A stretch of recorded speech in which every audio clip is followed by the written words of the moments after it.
നമസ്കാരം, 4TK ന്യൂസിലേക്ക് സ്വാഗതം. നെതന്യാഹുവിന് വീണ്ടും പണി കിട്ടിക്കൊണ്ടിരിക്കുക തന്നെയാണ്.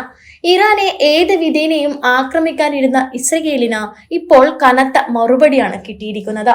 ഇസ്രയേലിന്റെ ഭീഷണിക്ക് മുന്നിൽ ഇറാൻ വിരണ്ടോടുമെന്ന് കരുതിയ നെതന്യാഹുവിന് തെറ്റി.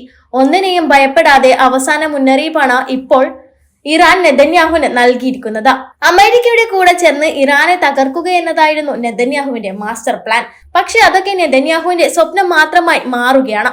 കാരണം തന്റെ സുഹൃത്തായ ട്രംപ് നെതന്യാഹുവിനെ കൈയൊഴിഞ്ഞിരിക്കുകയാണ്. ഇപ്പോഴിതാ ഇസ്രയേൽ സമാധാനപരമായ ആണവ കേന്ദ്രങ്ങൾക്കെതിരായി ആക്രമണം നടത്തിയാൽ അതിന്റെ ഫലങ്ങൾ നേരിടേണ്ടി വരുമെന്ന് ഇറാൻ മുന്നറിയിപ്പ് നൽകിയിരിക്കുകയാണ്. അത്തരം ആക്രമണം അന്താരാഷ്ട്ര നിയമങ്ങളുടെ ലംഘനമാകുമെന്നും ഇസ്രയേൽ അതിന് ഉത്തരവാദിത്തം ഏറ്റെടുക്കേണ്ടി വരുമെന്നും ഇറാൻ വിദേശകാര്യമന്ത്രി അബ്ബാസ് അരാക്ചി വ്യക്തമാക്കിയിരിക്കുകയാണ്.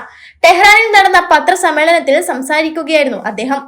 പാശ്ചാത്യ രാജ്യങ്ങൾ പശ്ചിമേഷ്യയിലെ ആണവ പ്രശ്നങ്ങളിൽ ഇരട്ടത്താപ്പ് നിലപാട് സ്വീകരിക്കുന്നുവെന്നും അദ്ദേഹം ആരോപിച്ചു.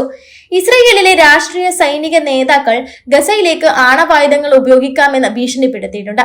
എന്നാൽ ഈ ഭീഷണികളെ പടിഞ്ഞാറൻ രാജ്യങ്ങൾ അവഗണിക്കുന്നതായും അതേസമയം സമാധാനപരമായ ആണവ പദ്ധതിക്കായി ഇറാനെതിരെ അവർ തുടർച്ചയായി സമ്മർദ്ദം ചെലുത്തുന്നുണ്ടെന്നും അരാക്ചി പറഞ്ഞു. ഇറാൻ നടത്തുന്ന ആണവ പദ്ധതി പൂർണ്ണമായും സമാധാനപരമാണെന്നും അതുമായി ബന്ധപ്പെട്ട എല്ലാ പ്രവർത്തനങ്ങളും അന്താരാഷ്ട്ര തലത്തിൽ വ്യക്തതയോടെ നടത്തുന്നതാണെന്നും അദ്ദേഹം വ്യക്തമാക്കി. യുറേനിയം സമ്പുഷ്ടീകരണം ഇറാനിയൻ ജനതയുടെ വലിയ ത്യാഗങ്ങളിലൂടെ ലഭിച്ച ഒരു ശാസ്ത്ര നേട്ടമാണെന്നും അദ്ദേഹം കൂട്ടിച്ചേർക്കുകയായിരുന്നു. ആണവായുധങ്ങൾ സ്വന്തമാക്കാൻ ഇറാൻ ശ്രമിക്കുന്നില്ലെന്നും ആഗ്രഹിക്കുന്നില്ലെന്നും എന്നാൽ ഈ മേഖലയിലെ സ്വന്തം അവകാശങ്ങൾക്ക് തിരസ്കാരമോ വിട്ടുവീഴ്ചയോ ഉണ്ടാകില്ലെന്നും അദ്ദേഹം വ്യക്തമാക്കി. അതുകൊണ്ട് തന്നെ സമാധാനപരമായ ആണവ പ്രവർത്തനം താൽക്കാലികമായാലും നിർത്താനാവില്ലെന്നാണ് അദ്ദേഹം വ്യക്തമാക്കിയത്. യഥാർത്ഥത്തിൽ ഇത് യുറേനിയത്തിന്റെ 0 സമ്പുഷ്ടീകരണം എന്ന അമേരിക്കയുടെയും ഇസ്രയേലിന്റെയും ആവശ്യങ്ങൾക്കുള്ള ഒരു കടുത്ത മറുപടി തന്നെയാണ്. ഐക്യരാഷ്ട്രസഭയുടെ ആണവ നിരീക്ഷണ ഏജൻസിയായ IAEA പുതിയ റിപ്പോർട്ടിൽ 60% വരെ പരിശുദ്ധിയുള്ള യുറേനിയത്തിന്റെ ഇറാനിലെ ശേഖരം ഏകദേശം 50% ഉയർന്ന 408.6 കിലോഗ്രാമായി വർദ്ധിച്ചു. വിദഗ്ധർ പറയുന്നത് പോലെ ഇത് കൂടുതൽ സമ്പുഷ്ടമാക്കിയാൽ 9 ആണവായുധങ്ങൾ ഉണ്ടാക്കാൻ ഇതുപോലുള്ള ശേഖരം മതിയെന്നാണ് പറയുന്നത്.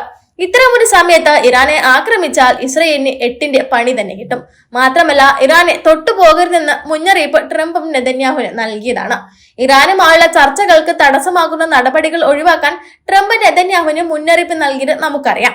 പുതിയ റിപ്പോർട്ടുകൾ കൂടി വന്നതോടെ കാര്യങ്ങൾ ഇനി എങ്ങനെ പോകുമെന്ന് കണ്ടു തന്നെ അറിയേണ്ടിയിരിക്കുന്നു. എന്ത് വന്നാലും അമേരിക്കയ്ക്കും ഇസ്രയേലിനും മുന്നിൽ മുട്ടുമടക്കാൻ തയ്യാറല്ല എന്ന് തന്നെയാണ് ഇറാൻ ഇവിടെ പറഞ്ഞു വെക്കുന്നത്.